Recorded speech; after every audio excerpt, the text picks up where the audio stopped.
The scalding water turned Olivia Dawson's hands the color of raw meat, but she plunged them back into the washtub anyway, because the alternative was stepping off the train at the next stop with nowhere to go and winter coming fast across the Sierra Nevada.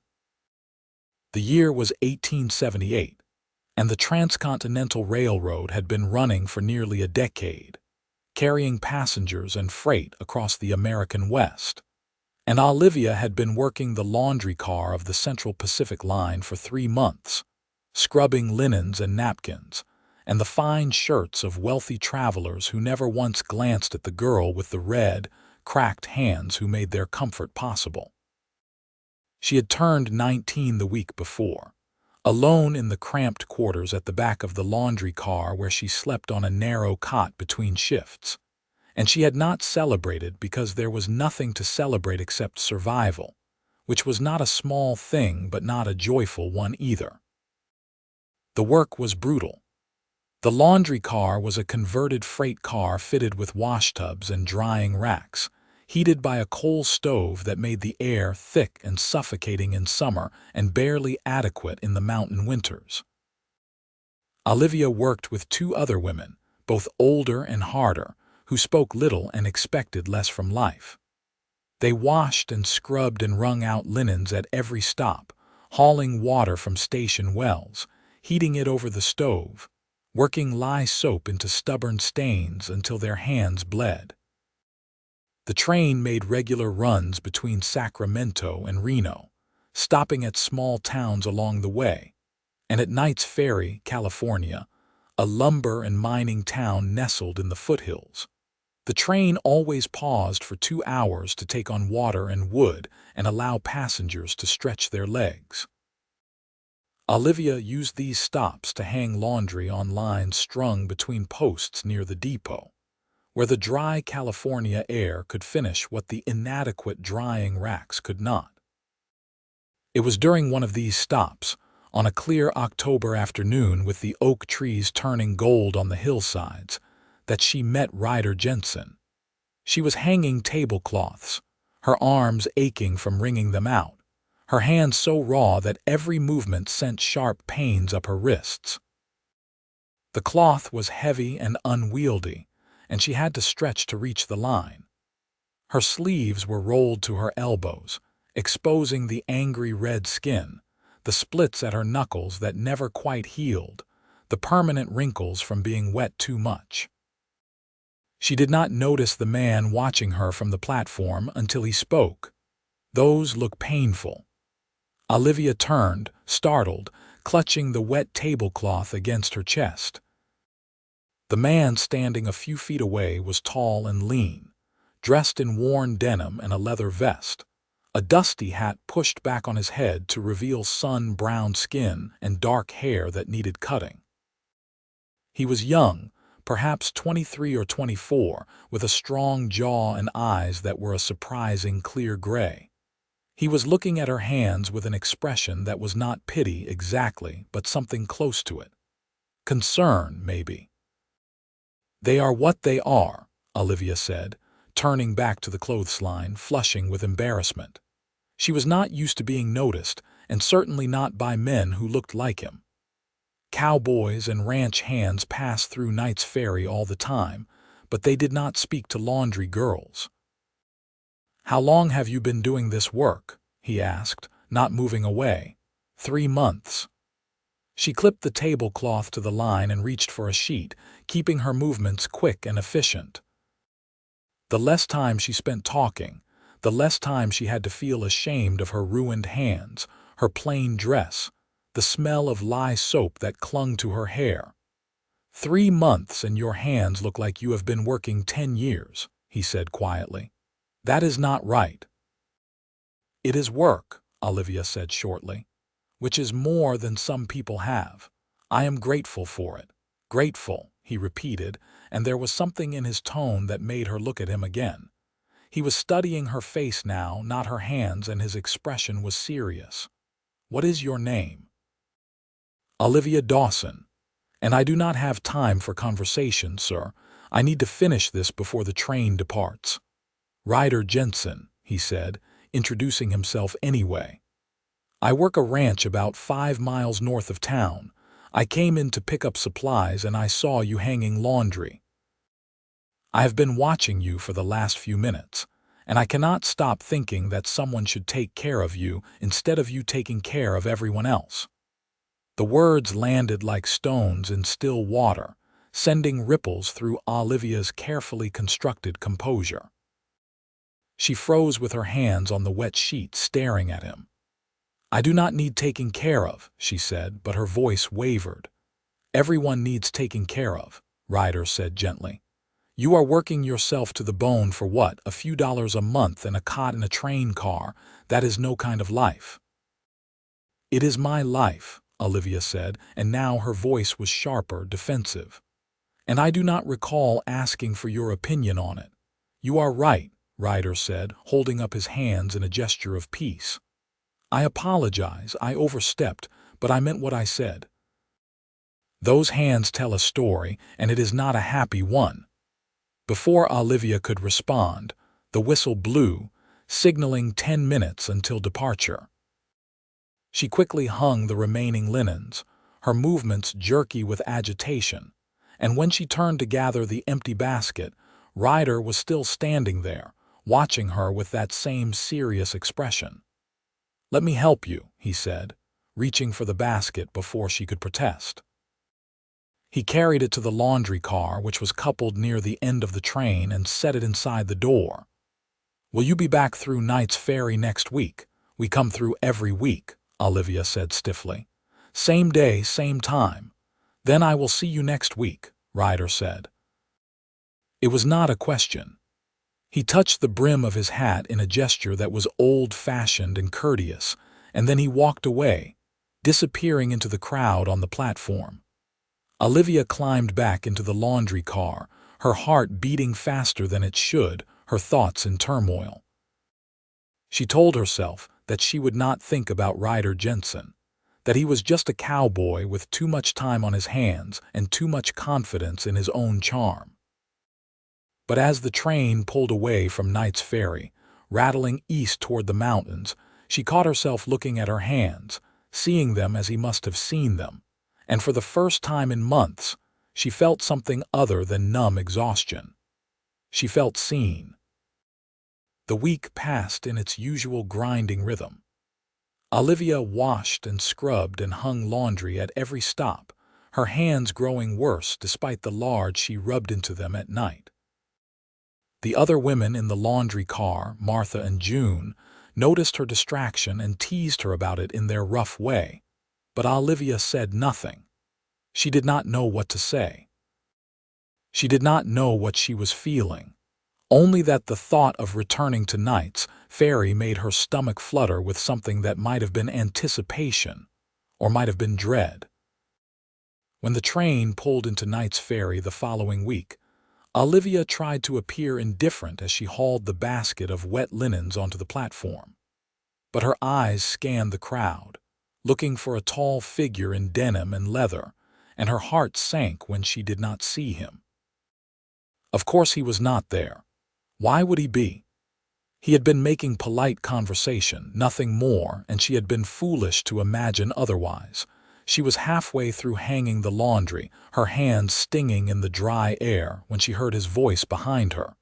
"You came back." Olivia turned, and there he was, leading a horse by the reins, a saddlebag slung over his shoulder.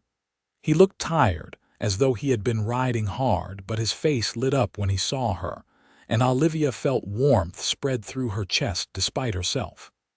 "The train came back," she corrected him. "I am just along for the ride."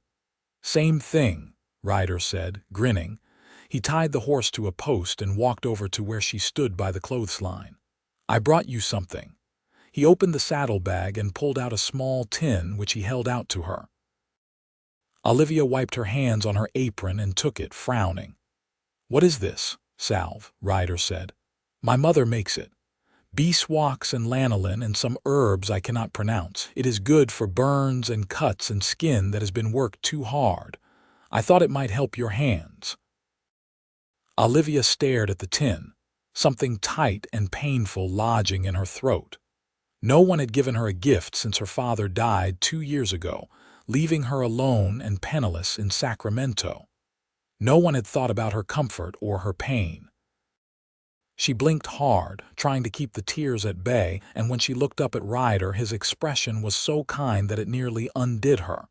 "Thank you," she managed to say. "You did not have to do this." "I wanted to," Ryder said simply. "Will you use it?" "Yes," Olivia said, clutching the tin like it was something precious. "Yes, I will. Good." Ryder glanced at the train, then back at her. "How much time do we have?" "2 hours. Then let me help you finish this, and then maybe you can take a walk with me.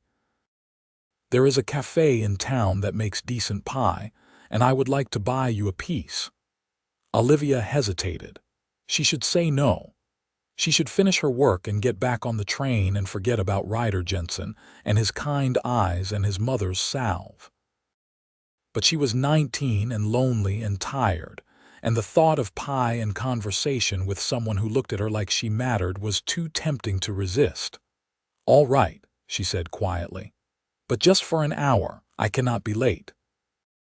"An hour is all I need," Ryder said, and he began helping her hang the laundry, working quickly and efficiently, his hands sure and strong. They did not speak much as they worked, but the silence was comfortable. And when the last sheet was hung, Ryder offered her his arm like she was a lady in a fine dress, instead of a laundry girl in a faded calico. They walked into Knight's Ferry together, past the general store and the blacksmith shop and the saloon, and Olivia was acutely aware of the curious glances they received. Ryder seemed unbothered, nodding at people he knew, his stride confident and easy. The cafe was a small building with a few tables and a counter, and the smell of fresh bread and coffee filled the air. Ryder ordered 2 slices of apple pie and 2 cups of coffee, and they sat by the window, watching the street outside. "Tell me about yourself," Ryder said, cutting into his pie with the side of his fork. "Where are you from?" "Sacramento," Olivia said, wrapping her sore hands around the warm coffee cup. "I grew up there. My father was a clerk in a shipping office. He died of pneumonia 2 years ago and there was no money left, so I had to find work. The railroad was hiring for the laundry car and it paid better than the factories, so I took it." "Do you have other family?" "No. My mother died when I was young. It was just my father and me." Olivia took a sip of coffee, the warmth spreading through her. "What about you? You said you work a ranch." "My family has a cattle ranch north of here," Ryder said. "My father started it 20 years ago when this area was still mostly wild. We run about 500 head now, plus horses. It is hard work, but it is ours. I have 2 brothers and a sister, all younger than me. My mother keeps us all in line." "It sounds like a good life," Olivia said wistfully. "It is," Ryder agreed, "but it is lonely sometimes. The ranch is isolated and we do not get to town much except for supplies. I have been thinking lately that I would like something more, someone to share it with." He looked at her as he said it, and Olivia felt her face flush. "You barely know me." "I know enough," Ryder said seriously. "I know you work hard. I know you are proud, even when you have reason to complain. I know you have kind eyes and you deserve better than scalding your hands in a train car." "Ryder," Olivia said, shaking her head, "you cannot just decide something like that after one conversation." "Why not?" Ryder leaned forward, his gaze intent. "Life is short, Olivia. My father taught me that. He nearly died of a fever last winter, and it reminded all of us that we do not have time to waste. When you see something you want, something that matters, you reach for it. And I am reaching for you." Olivia set down her coffee cup, her hands trembling. "You do not know what you are saying. I have nothing to offer you. No dowry, no family, no prospects. I am a laundry girl on a train." "You are Olivia," Ryder said firmly. "And that is enough, more than enough."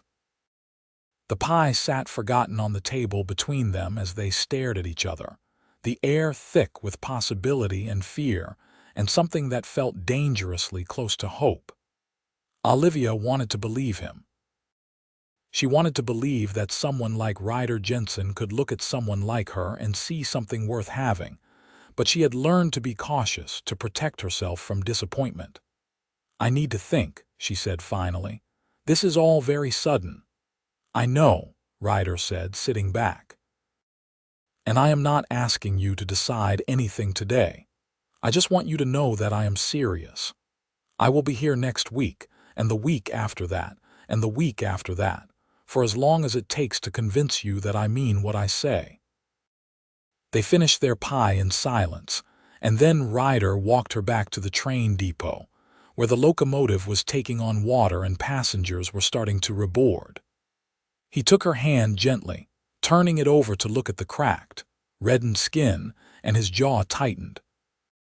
"Use the salve," he said quietly. "And think about what I said. I want to take care of you, Olivia. Let me."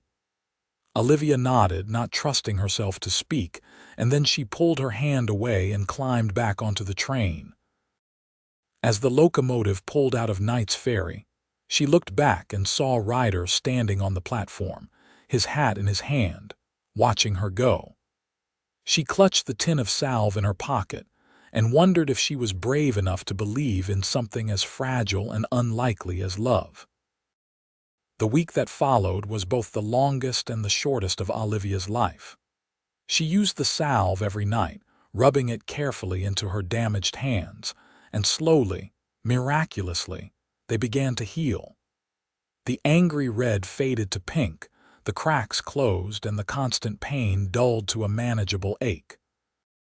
Martha and June noticed and demanded to know what she was using, and Olivia shared the salve reluctantly, not wanting to explain where it had come from. But more than her hands, it was her heart that was healing. Ryder's words had cracked something open inside her, a longing she had tried to bury under exhaustion and resignation. She found herself thinking about him at odd moments, remembering the way he had looked at her, the seriousness in his voice when he said he wanted to take care of her.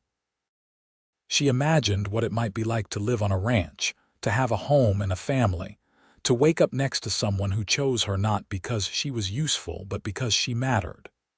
When the train pulled into Knight's Ferry the following week, Olivia's heart was in her throat. She told herself not to expect anything, that Ryder might have changed his mind. That last week's conversation might have been an impulse he regretted. But when she stepped onto the platform with her basket of laundry, he was there, waiting, and the smile that broke across his face when he saw her made her knees weak. "You came back," he said, echoing his words from the week before. "I told you the train comes through every week," Olivia said, but she was smiling too, unable to help herself. "How are your hands?" Ryder asked, taking the basket from her and setting it down so he could examine them himself. He turned them over gently, his calloused fingers careful against her skin, and his face relaxed when he saw the improvement. "Better, much better. The salve worked," Olivia said. "Thank you, I have been using it every night." "Good," Ryder said, and he kept holding her hands, his thumbs brushing over her knuckles in a way that made her breath catch. "I have been thinking about you all week." "I have been thinking about you too," Olivia admitted, and the confession felt both terrifying and liberating. "Then come with me," Ryder said impulsively. "Not just for an hour. Come to the ranch, meet my family, see what life could be like." "I cannot," Olivia said, even though every part of her wanted to say yes. "I have work. If I do not finish the laundry, I will lose my position." "What if you did not need the position?" Ryder asked. "What if you had something better?" "Ryder, we have known each other for 2 weeks. That is not enough time to make a decision like that." "It is enough time to know what I want," Ryder said stubbornly. "But I will wait, Olivia. I told you I would, and I meant it.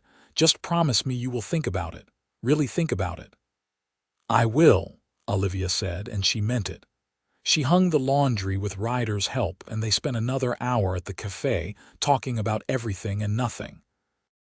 Ryder told her about the ranch, about his family, about the land and the cattle and the hard winters and the beautiful springs.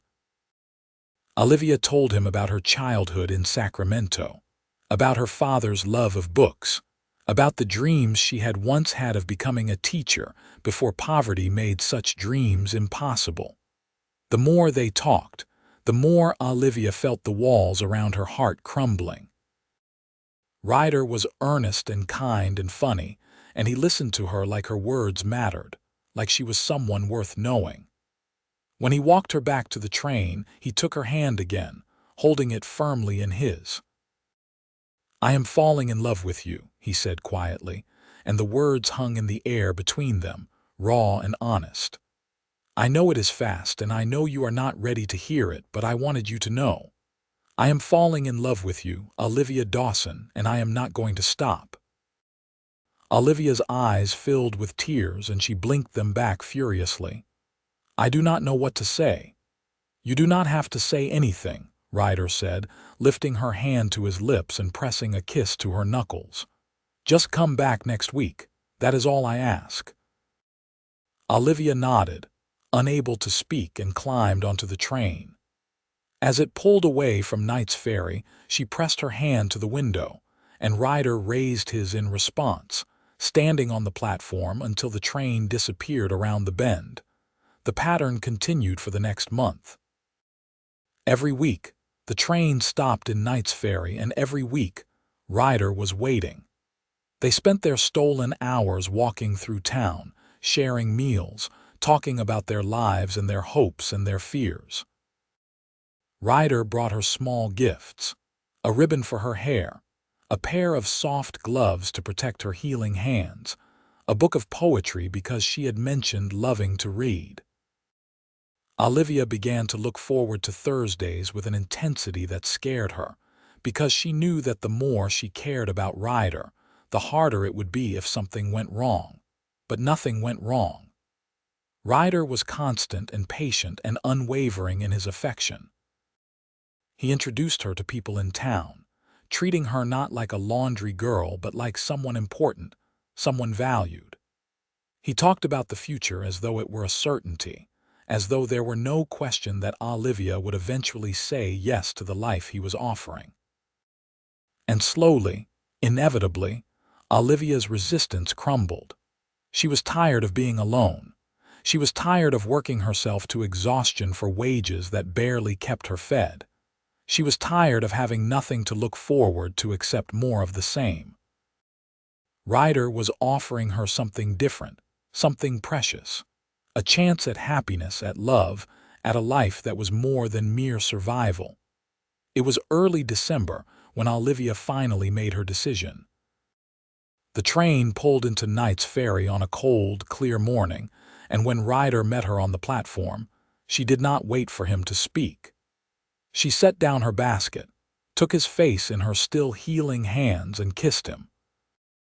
Ryder froze for a heartbeat, and then his arms came around her, pulling her close, and he kissed her back with a fervor that left her breathless. When they finally broke apart, he was grinning like a fool, his eyes bright with joy. "Does this mean what I think it means?" he asked, his voice rough.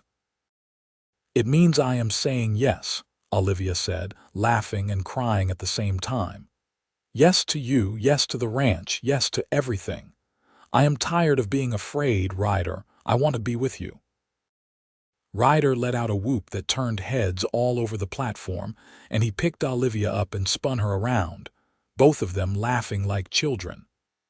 When he set her down, he cupped her face in his hands and kissed her again, slower this time, tender and full of promise. "I am going to make you so happy," he said against her lips. "I swear it, Olivia. I am going to spend the rest of my life making you happy."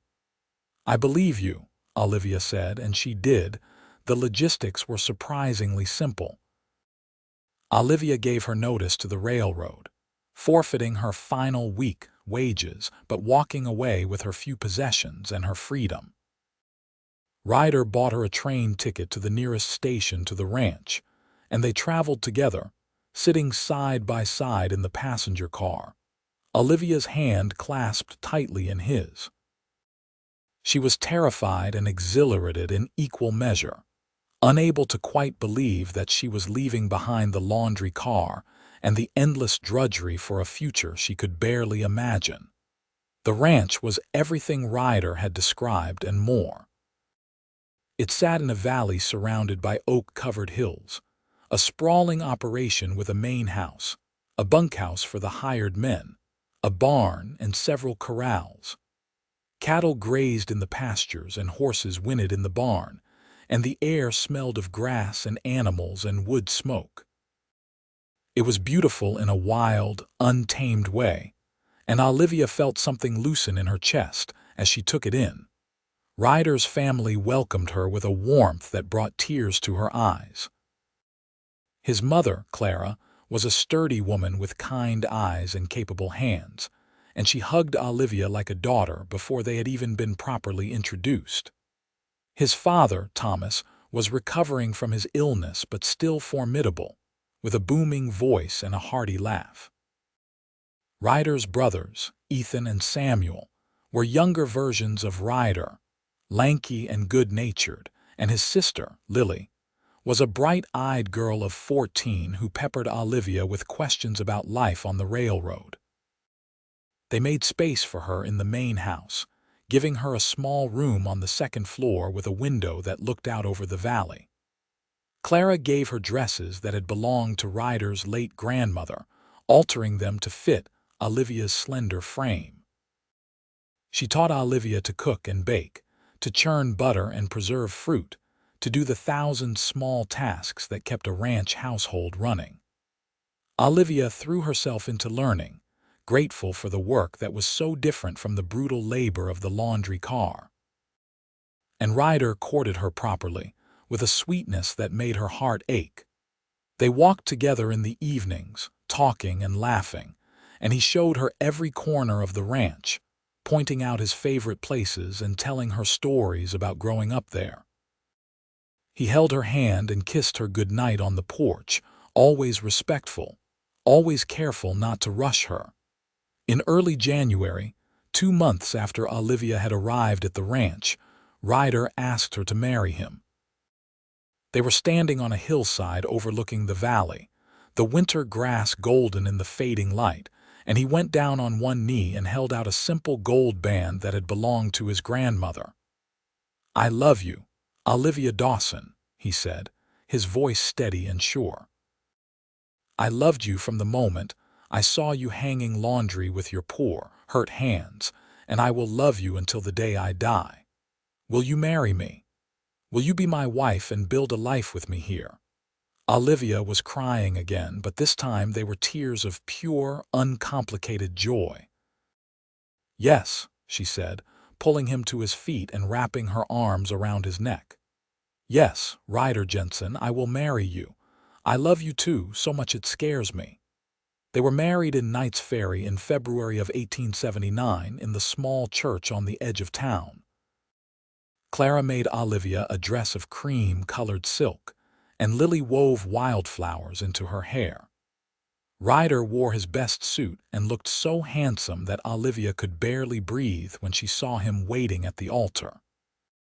The ceremony was simple but heartfelt, and when the preacher pronounced them husband and wife, Ryder kissed her with such tenderness that several women in the congregation dabbed at their eyes with handkerchiefs.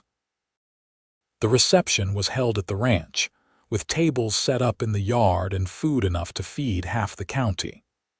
Friends and neighbors came from miles around to celebrate, and there was music and dancing and laughter that lasted long into the night. Olivia danced with Ryder until her feet ached, and then she danced some more, unable to stop smiling, unable to believe that this was her life now. That night, in the room that was now theirs, Ryder undressed her slowly, reverently, his hands gentle on her skin. He made love to her with a passion tempered by care, and Olivia gave herself to him completely, holding nothing back. Afterward, They lay tangled together in the narrow bed, Ryder's hand tracing lazy patterns on her back, and Olivia felt a peace she had never known. "Are you happy?" Ryder asked, his lips against her hair. "I am happier than I ever thought possible," Olivia said, and it was the truth. The first year of their marriage was not without its challenges. Olivia had to learn the rhythms of ranch life, the hard work and the long hours and the isolation that came with living so far from town. There were days when she missed the bustle of the railroad, the sense of movement and purpose, but those moments were fleeting. Ryder was everything she had hoped for and more. A devoted husband, a hard worker, a man who kept his promises. He built her a garden plot near the house and helped her plant vegetables and flowers. He taught her to ride a horse, patiently guiding her through her fear until she could gallop across the valley with her hair streaming behind her. He held her when she woke from nightmares about the laundry car, whispering reassurances until she fell back asleep. And Olivia learned to be a rancher's wife. She cooked meals for the hired men, mended clothes, helped Clara with the endless tasks of running a household. She learned to tend to sick calves and chickens, to preserve meat for the winter, to make soap and candles and all the other necessities of frontier life. It was hard work, but it was different from the work she had done before. It was work that had meaning, work that was part of building something, and she took pride in it. In the spring of 1880, Olivia discovered she was pregnant. The news filled her with a mix of joy and terror, and she told Ryder one evening as they sat on the porch watching the sun set. He stared at her for a long moment, his face unreadable, and then he let out a shout of pure happiness and picked her up, spinning her around just as he had on the platform in Knight's Ferry. "We are going to have a baby," he said, setting her down and cupping her face in his hands. "Olivia, we are going to have a baby." "We are," Olivia said, laughing at his excitement. "Are you ready to be a father?" "I have been ready since the day I met you," Ryder said, and he kissed her until she was dizzy. The pregnancy was difficult. Olivia was sick for the first few months, barely able to keep food down, and Clara fussed over her like a mother hen, making her rest and feeding her bland soups and teas. But as the months passed, Olivia grew stronger, her body adapting to the changes. Ryder was attentive to the point of being overprotective, insisting she not lift anything heavy or work too hard, and Olivia had to remind him repeatedly that she was pregnant, not made of glass. Their son was born in November of 1880, a week before Thanksgiving, after a long and exhausting labor. Olivia had never experienced pain like that, pain that seemed to go on forever. But Clara and the midwife from town stayed with her through it all, and when she finally heard the baby's first cry, the pain was forgotten. Ryder was allowed into the room, and he cried when he held his son for the first time, tears streaming down his face as he looked from the baby to Olivia and back again. "He is perfect," Ryder said, his voice choked with emotion. "You did it, Olivia. You are amazing." They named him Thomas, after Ryder's father, and called him Tommy. He was a healthy, hungry baby with a shock of dark hair and his father's gray eyes, and Olivia fell in love with him instantly. The sleepless nights and the constant demands were exhausting, but they were also the most fulfilling thing she had ever experienced. She had a family now, a real family, and the knowledge filled her with a gratitude so deep, it was almost painful. Ryder was a devoted father, taking turns walking with Tommy when he cried at night, changing diapers without complaint, singing lullabies in his terrible singing voice that made Olivia laugh. The ranch prospered, and they added more cattle and hired more men, and Ryder talked about building a bigger house, one with more room for the family they both wanted. 2 years later, in the fall of 1882, Olivia gave birth to a daughter. The labor was shorter this time, though no less intense, and when the midwife placed the baby in Olivia's arms, she looked into her daughter's face and saw her own features reflected back. Dark curls, a small nose, a rosebud mouth. They named her Rose, and Ryder doted on her, carrying her everywhere, singing to her, making faces to get her to smile. Life settled into a pattern, the years passing in a blur of seasons and milestones. Tommy grew into a lively, curious boy who followed his father around the ranch, asking endless questions. Rose was quieter, more thoughtful, with a love of animals and a gentle touch that made her a favorite with the horses. Olivia watched her children grow with a fierce love that sometimes overwhelmed her, and she thought often of the girl she had been. The girl with the scalded hands working the laundry car, and marveled at how far she had come. Ryder's parents aged, Thomas's health declining slowly but steadily. He died in the winter of 1885, peacefully in his sleep, and the family mourned him deeply. Clara moved into a smaller cottage on the ranch property, insisting that Ryder and Olivia needed the main house for their growing family. She remained a constant presence in their lives, a beloved grandmother to Tommy and Rose. In the spring of 1886, Olivia discovered she was pregnant again. She was 31 now, and this pregnancy felt different, harder on her body. But the baby was wanted and loved even before birth. And when Olivia went into labor on a warm June day, Ryder stayed by her side the entire time, holding her hand and whispering encouragement.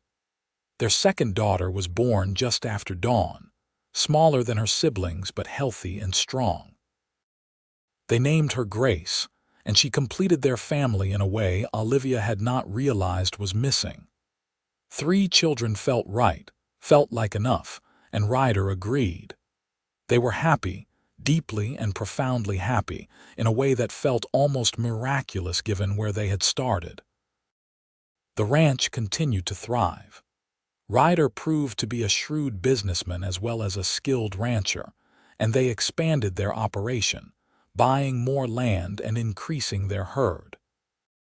They built the new house Ryder had dreamed of, a sprawling 2-story structure with enough room for everyone, and then some. Olivia filled it with love and laughter, with children's voices and the smell of baking bread. And she thought often of the conversation she and Ryder had had in the cafe all those years ago, when he had said he wanted someone to share his life with. She was that someone, and she thanked God every day for the courage to say yes. Tommy grew into a young man who loved the ranch as much as his father did, learning everything Ryder could teach him about cattle and horses and the land. Rose discovered a talent for drawing, filling sketchbooks with pictures of the animals and the landscape, and Olivia encouraged her, buying her better paper and pencils whenever they went to town. Grace was the baby, the darling, precocious and charming and utterly fearless. Clara passed away peacefully in the spring of 1895, surrounded by her family. They buried her next to Thomas on the hillside overlooking the valley, and Olivia planted wildflowers on the grave, remembering how Clara had welcomed her all those years ago, how she had treated her like a daughter from the very beginning. The turn of the century came, and with it changes. The West was becoming more settled, more civilized. The railroad expanded, bringing more people and more commerce. Knight's Ferry grew from a small lumber town into a bustling community with schools and shops and even a small theater. But the ranch remained a constant, a piece of the Old West that endured, and Ryder and Olivia were content to stay there, raising their children and building a legacy. Tommy married a local girl named Sarah in 1901, and they gave Olivia her first grandchild, a boy, in 1902. Rose met a schoolteacher from Sacramento and fell in love, marrying him in a ceremony that brought tears to Olivia's eyes, because it reminded her so much of her own wedding. Grace announced she wanted to go to college, an ambitious goal for a young woman, but Olivia and Ryder supported her, proud of her determination. In the fall of 1905, Ryder and Olivia celebrated their 26th wedding anniversary. They were in their 40s now, their hair showing gray, their faces lined with years of laughter and hard work. But they were still deeply in love, still partners in every sense of the word. They sat on the porch of the big house, watching the sunset over the valley, and Olivia leaned her head on Ryder's shoulder, feeling utterly content. "You remember the day we met?" Ryder asked, his arm around her waist. "Of course I do," Olivia said, smiling. "You told me my hands looked painful, and I thought you were the most presumptuous man I had ever met." Ryder laughed. "I was presumptuous, but I was also right. And I am glad I was brave enough to speak to you that day, because I cannot imagine my life without you." "I cannot imagine mine without you either," Olivia said, turning to look at him. "You saved me, Ryder. You gave me a life I never thought I could have." "We saved each other," Ryder corrected her gently. "You gave me a reason to build something, a reason to be better. You gave me a family and a home and a love that has been the best thing in my life." Olivia kissed him, a soft, lingering kiss that still had the power to make her heart race after all these years. "I love you," she said against his lips. "I love you too," Ryder said. "Always." The years continued to pass, each one bringing its own joys and sorrows. They watched their grandchildren grow, adding to the noise and chaos and love that filled the ranch. Tommy took over more of the day-to-day operations, allowing Ryder to slow down, though he never fully retired. Rose had 3 children and remained close, visiting often with her family. Grace graduated from college and became a teacher, eventually returning to Knight's Ferry to open her own school. Ryder and Olivia grew old together, their bodies slowing but their spirits undimmed. They took walks in the evenings, shorter now but just as sweet, and they sat on the porch in the summer, holding hands and watching the world change around them while their love remained constant. In the spring of 1920, Olivia fell ill. It started as a cough that would not go away, and despite the doctor's best efforts, it progressed into pneumonia. She was 71 years old, and her body was tired, and though she fought, she knew her time was coming to an end. Ryder stayed by her side every moment, holding her hand, talking to her, reminding her of all the years they had shared. Their children and grandchildren came to say goodbye, filling the house with love and tears, and Olivia felt at peace. She had lived a good life, a full life, and she had no regrets. On a warm May morning, with the sun streaming through the window and Ryder's hand in hers, Olivia closed her eyes and slipped away. Her last thought was of the day they had met, of Ryder's voice saying, "Let me take care of you," and of the life they had built together, a life that had been everything she had hoped for and more. Ryder lived for 3 more years, though those who knew him said he was never quite the same after Olivia died. He still worked the ranch, still spent time with his family, but there was a sadness in his eyes that had not been there before. He visited Olivia's grave every day, sitting beside it and talking to her, telling her about the ranch and the children and the grandchildren and the great-grandchildren who were starting to arrive. In the summer of 1923, Ryder died peacefully in his sleep, and his family buried him next to Olivia on the hillside overlooking the valley. They placed a single headstone for both of them, engraved with their names and the dates of their births and deaths, and below that, a simple inscription, "Together in life, together in eternity." The ranch remained in the family, passed down through the generations, and the story of Ryder and Olivia became a family legend, told and retold to each new generation. They spoke of the cowboy who had seen a laundry girl with damaged hands and had offered her a better life, and of the girl who had been brave enough to accept. They spoke of a love that had endured through hardship and joy, through children and grandchildren, through all the years of a long and well-lived life. And on the hillside overlooking the valley, wildflowers grew on their grave every spring, a reminder of the beauty that could bloom from the most unlikely beginnings, and of the power of a simple offer made in kindness and received in hope. Let me take care of you. The ranch house still stood decades later, expanded and modernized but retaining the bones of the home Ryder and Olivia had built. The valley still stretched out below, oak trees casting shade across the golden grass, cattle still grazing in the pastures. And on quiet evenings, when the sun set in a blaze of color, some said you could still feel the presence of the couple who had built it all, their love woven into the very fabric of the land. Tommy's descendants kept the ranch going, maintaining the traditions while adapting to new times.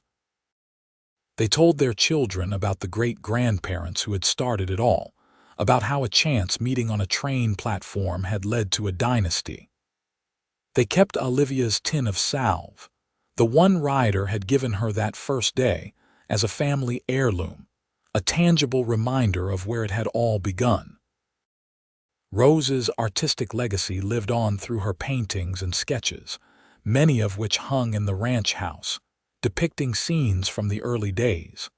The old barn, the original house, portraits of Ryder and Olivia in their prime. Grace's school in Knight's Ferry flourished, eventually becoming a cornerstone of the community, and her commitment to education inspired generations of students. The love story of Ryder and Olivia Jensen became more than just family history. It became part of the folklore of Knight's Ferry itself. The old-timers in town remembered hearing about the cowboy who had courted the laundry girl, and they passed the story down to their own children and grandchildren. The cafe where Ryder had bought Olivia, her first slice of pie, remained in business, and the owner kept a small plaque on the wall commemorating the couple's courtship. In 1950, on what would have been Ryder and Olivia's 71st wedding anniversary, the family gathered at the ranch for a reunion. Over 100 people came, descendants from all three of their children, spanning 4 generations. They shared stories and laughter, ate together, and at sunset, they all walked to the hillside where Ryder and Olivia were buried. Tommy's eldest son, now an old man himself, stood before the grave and told the story once more, his voice carrying across the assembled crowd. He spoke of courage and kindness, of a man who had seen someone in need and had offered help, of a woman who had been brave enough to accept love when it was offered. He spoke of the ranch they had built together, the family they had raised, the legacy they had left behind. "They taught us that love is not just a feeling," he said, his eyes misty with age and emotion. "It is a choice, made every day in every action. It is seeing someone as they truly are and choosing to care for them, to build a life with them, to stand beside them through everything. My great-grandfather saw my great-grandmother's damaged hands and saw not weakness but strength. He saw her worth when she could not see it herself, and she saw in him a partner, a protector, someone who would honor the trust she placed in him. That is what they gave us, all of us standing here today. They gave us an example of what love should be." The crowd was silent, many wiping away tears. Children who had never met Ryder and Olivia felt the weight of their legacy, understanding in some deep way that they were part of something larger than themselves, something that had started with a simple act of kindness on a train platform in 1878. As the sun dipped below the horizon, painting the sky in shades of pink and gold, someone started singing, a hymn that had been sung at Ryder and Olivia's wedding. Others joined in, their voices rising in harmony, and the sound carried across the valley, a tribute to the couple who had loved so well and so deeply. In the years that followed, the family continued to grow and change.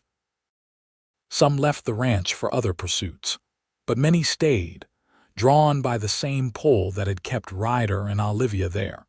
The sense that this land, this place, was home in a way that nowhere else could be. The ranch adapted to new technologies and new ways of doing things, but at its core, it remained what it had always been. A testament to hard work, family, and enduring love. The old laundry car that Olivia had worked in was long gone, replaced by modern trains that crossed the country in a fraction of the time. The transcontinental railroad that had been such a marvel in the 1870s was now just one of many transportation options. But the story of the girl who had worked that laundry car, whose hands had been damaged by scalding water and harsh soap, whose life had been transformed by a cowboy's offer of care, that story endured. Knight's Ferry itself changed over the decades, growing and modernizing, but it never lost its connection to its past.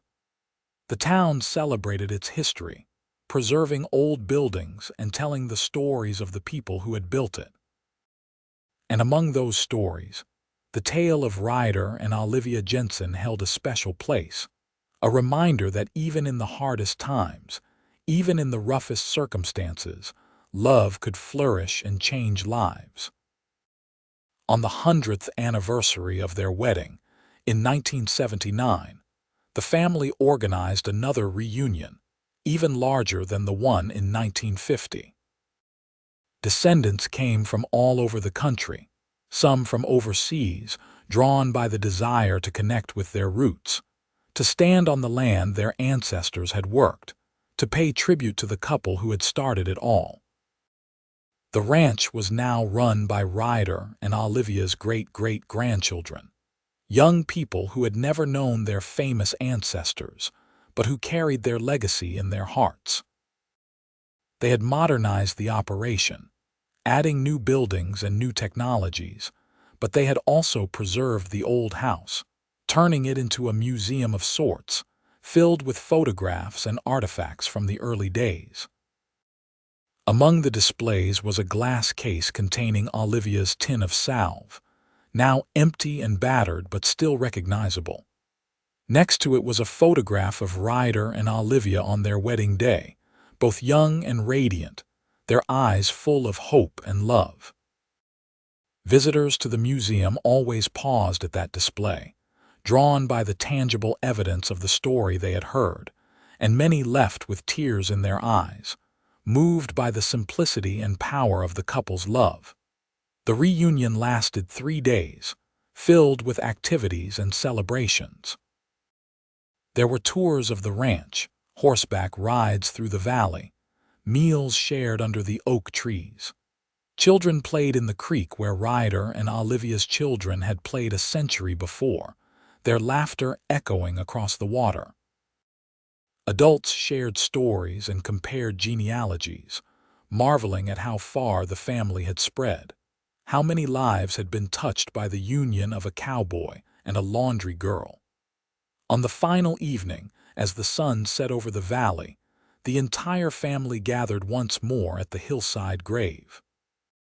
Someone had planted a new bed of wildflowers, and they were in full bloom, a riot of color against the green grass. The current generation of children laid flowers on the grave, one by one, and their parents and grandparents spoke about what Ryder and Olivia meant to them, how their example had shaped the family's values and identity. An elderly woman, one of Rose's granddaughters, stood before the crowd with a leather-bound book in her hands. "I have been working on this for the past 10 years, she said, her voice strong despite her age. "It is the complete history of our family, from Ryder and Olivia to the present day. Every birth, every marriage, every achievement, every challenge. I wanted to preserve it, to make sure that future generations would know where they came from, what they were part of. She opened the book to the first page, where a photograph of the tin of salve was pasted, and below it, the first line of the story. The scalding water turned Olivia Dawson's hands the color of raw meat, but she plunged them back into the washtub anyway, because the alternative was stepping off the train at the next stop with nowhere to go. "This is where we begin," she said, looking out at the assembled crowd. With a young woman who was brave and strong, who worked until her hands bled because she had no other choice, and with a young man who saw her suffering and offered her something better. Everything we are, everything we have, comes from that moment, from that choice. We honor them by living well, by loving deeply, by taking care of each other the way they took care of each other. The crowd erupted in applause, and the woman closed the book, her eyes shining with tears. As darkness fell and stars began to appear in the sky, families drifted back to their cars and hotel rooms, but many lingered, reluctant to leave the hillside, to break the connection they felt to the past. The ranch continued into the new millennium, adapting to yet another era while holding fast to the principles Ryder and Olivia had established. The family remained close, gathering regularly for holidays and celebrations, always conscious of the bond that united them. They faced their own challenges, their own heartbreaks and triumphs, but they faced them together, drawing strength from the knowledge that they were part of something larger, something that had endured for over a century. In 2028, on what would have been Ryder and Olivia's 149th wedding anniversary, the family marked the occasion with a quiet ceremony at the gravesite. Only a few dozen people attended this time, the current generation of the family, but the feeling of connection was as strong as ever. They stood together in the late afternoon sun, listening as the eldest among them, a great-great-great-grandson named after Ryder, spoke about legacy and love. "I never met my ancestors," he said, gesturing to the headstone. "None of us here did. They have been gone for over a century, but I know them. I know them through the stories I have heard, through the values they instilled in this family, through the land they loved and protected and passed down to us. I know them through the example they set, of what it means to truly love someone, to build a life together, to create something that lasts." He paused, looking at the faces around him, seeing the echoes of Ryder and Olivia in their features, their expressions, their bearing. "We are their legacy," he continued, "every one of us. And we honor them not just by remembering them, but by living the way they lived, by loving the way they loved, by being brave enough to reach for happiness when it is offered and strong enough to build something lasting." As the sun set behind the hills, casting long shadows across the valley, the family stood together in silence, each lost in their own thoughts. Some thought of their own loves, their own families, and felt gratitude for the example Ryder and Olivia had set. Others thought about the future, about the children and grandchildren yet to come, and felt a sense of responsibility to preserve what had been built.